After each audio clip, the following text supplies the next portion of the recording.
Good morning students, welcome to class 8। I am your SST teacher. बच्चों, आज मैं आपको एसएसटी का lesson 24 the constitution of India पढ़ाती हूँ। इसका मीनिंग होता है भारत का संविधान।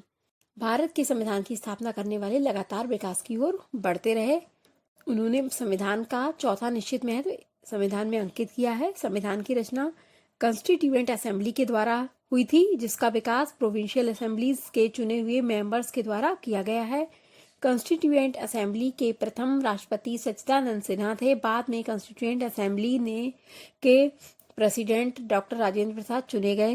कॉन्स्टिट्यूएंट असेंबली के मेंबर प्रथम बार 9 दिसंबर 1946 को मिले थे।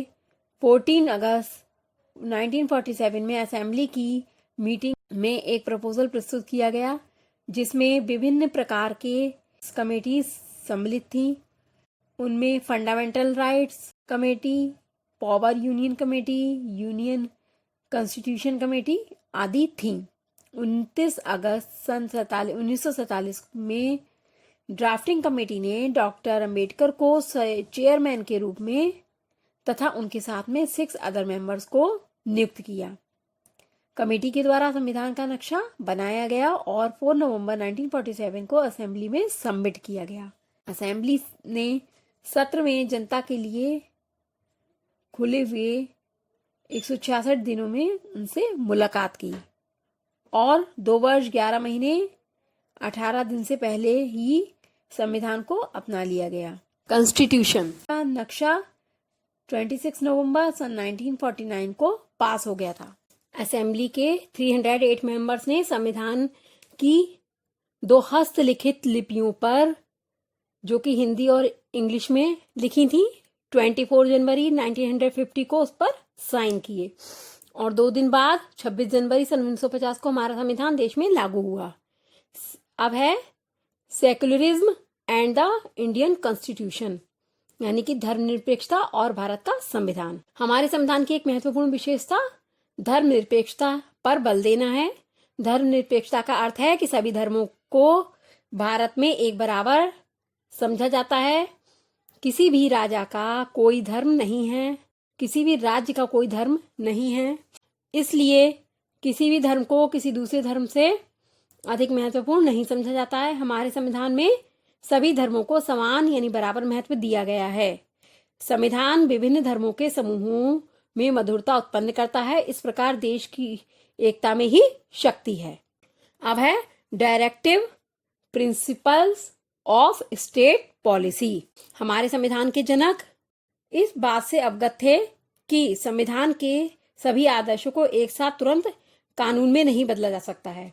यह जानते हुए उन्होंने इसके लिए निश्चित गाइडलाइन भविष्य की सरकार के लिए रखी, ताकि देश की उन्नति और विकास हो सके। संविधान की इस विशेषता को लचीलापन कहते हैं। अर्थात संविधान की एक मुख्य विशेषता यह है कि हमारा संविधान लचीला संविधान है। अर्थात संविधान आवश्यकता अनुसार जब भी जैसा परिवर्तन देश के लिए आवश्यक हो, संविधान के नियमों में उसी प्रकार परिवर्तन किया जा सके। अतः हमारे देश का संविधान लचीला संविधान कहलाता है। यहाँ पर विभिन्न प्रकार के डायरेक्टिव प्रिंसिपल्स यानी नियम हैं, जिनका की समूह में पालन किया जाता है। सबसे पहले है टू प्रमोट इकोनॉमिक जस्टिस। राज्य जो है, इनका पालन कराने के लिए आर्थिक न्याय को बढ़ावा देने के लिए निम्न स्टेप्स लेती है। नंबर 1 है सभी को धन और द्रव्य संसाधन बराबर मात्रा में प्रयुक्त कराते हैं। नंबर 2 सभी नागरिकों को जीविका का बराबर मात्रा में प्रदान करते हैं। नंबर 3 है सभी कार्यकर्ताओं की विशेष स्थिति को सुरक्षित करते हैं। नंबर 4 है स्त्री और पुरुषों को समान कार्यों के लिए समान वेतन देते हैं। नंबर 5 है बच्चों का शोषण से बचाते हैं। नंबर 6 है घरेलू उद्योगों को बढ़ावा देते। अब है to promote welfare and social justice, यानी सामाजिक न्याय और कल्याण को प्रोत्साहित करना। इन सामाजिक न्याय और कल्याण को प्रोत्साहित करने के लिए सरकार निम्न स्टेप्स लेती है। नंबर 1 है बीमार, वृद्ध और बेरोजगारों की मदद करती है। नंबर 2 शैक्षणिक और आर्थिक रुचियों का समाज में बढ़ावा देती है। नंबर 3 गरीब लोगों को फ्री कानूनी व्यवस्था देती है। 14 वर्ष से कम उम्र के बच्चों की सुरक्षा और शिक्षा प्रदान करती है। अब है the strength of the democratic system, यानी डेमोक्रेटिक सिस्टम की शक्ति। डेमोक्रेटिक शक्ति डेमोक्रेटिक शक्ति का पालन कराने के लिए सरकार निम्न स्टेप्स लेती है। नंबर 1 है ग्राम पंचायत की स्थापना करना। नंबर 2 देश में यूनिफॉर्म सिविल कोड की स्थापना करना। नंबर 3 सिटीजन के लिए विवाह और तलाक संबंधी लॉ की स्थापना करना। अब है to preserve our natural and cultural heritage, यानी हमारी प्राकृतिक और सांस्कृतिक विरासत की रक्षा करना। सरकार हमारी प्राकृतिक और सांस्कृतिक विरासत की रक्षा करने के लिए निम्न स्टेप्स लेती है। नंबर 1 है, इसके अंतर्गत सरकार सभी मॉन्यूमेंट्स, स्थानों और राष्ट्रीय महत्व रखने वाले स्थानों को संरक्षण प्रदान करती है। नंबर 2 है वाइल्ड लाइफ, जंगलों को संरक्षण प्रदान करती है। अब है टू प्रमोट इंटरनेशनल अंडरस्टैंडिंग, इसके अंतर्गत स्टेट गवर्नमेंट जो है निम्न स्टेप्स लेती है। नंबर 1 है अंतर्राष्ट्रीय शांति और सुरक्षा को बढ़ावा देती है। नंबर 2 दूसरे राष्ट्रों से संबंध स्थापित करती है। नंबर 3 अंतर्राष्ट्रीय ट्रीट्स और लॉ को सम्मान प्रदान करती है। अब है फंडामेंटल राइट्स, एक व्यक्ति को जीवन सुचारू रूप से चलाने के लिए मानवाधिकार बहुत महत्वपूर्ण है। ये अधिकार आधारभूत प्रजातांत्रिक सेटअप से ही उत्पन्न होते हैं। प्रजातंत्र की सफलता इन अधिकारों की सफलता पर ही निर्भर करती है। हमारे संविधान के द्वारा 6 फंडामेंटल राइट्स प्रदान किए गए हैं जो निम्नलिखित। नंबर 1 है बराबरी का अधिकार। नंबर 2 है स्वतंत्रता का अधिकार। नंबर 3 है शोषण से स्वतंत्रता का अधिकार, यानी शोषण से मुक्ति पाने का अधिकार। नंबर 4 है धर्म की स्वतंत्रता का अधिकार। नंबर 5 है संस्कृति और शिक्षा का अधिकार। नंबर 6 है कॉन्स्टिट्यूशनल उपाय या उपचार का अधिकार। अब है राइट टू इक्वलिटी, यानी कि बराबरी का अधिकार। इसके अंतर्गत देश में सभी के लिए समान कानून होते हैं। इसका मतलब यह है कि राज्य किसी भी व्यक्ति को उसकी कास्ट, कलर, सेक्स और रिलीजन, बर्थ प्लेस पर अंतर नहीं कर सकता है उनमें। नंबर 2 है social equality, social equity and equal access to public areas, यानी किसी भी पब्लिक प्लेस पर किसी भी व्यक्ति से उसकी जाति, रंग, लिंग आदि के आधार पर कोई भेद या अंतर नहीं किया जाता है। समाज में सबको समान अधिकार प्राप्त हैं। अब है equality in matters of public employment, यानी कि रोजगार के संबंध में पब्लिक के अधिकार, समान अधिकार। रोजगार के संबंध में जो समान अधिकार प्राप्त हैं उसमें सभी जाति, धर्म के लोगों को एक समान रोजगार के अवसर प्रदान कराने का नियम है। कोई भी व्यक्ति कोई भी रोजगार या व्यवसाय कर सकता है, उसे इसके लिए स्वतंत्रता मिली हुई है। अब है एवोल्यूशन ऑफ अनटचेबिलिटी।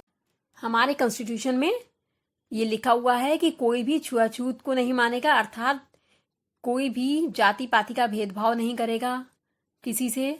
अब है बाद है राइट टू फ्रीडम, यानी स्वतंत्रता का अधिकार। इसके अंतर्गत किसी को भी स्पीच देने का या अपने विचार व्यक्त करने का अधिकार है और किसी भी चीज में वो पार्टिसिपेट कर सकता है, किसी भी एक्टिविटीज में उनको ये स्वतंत्रता प्राप्त है।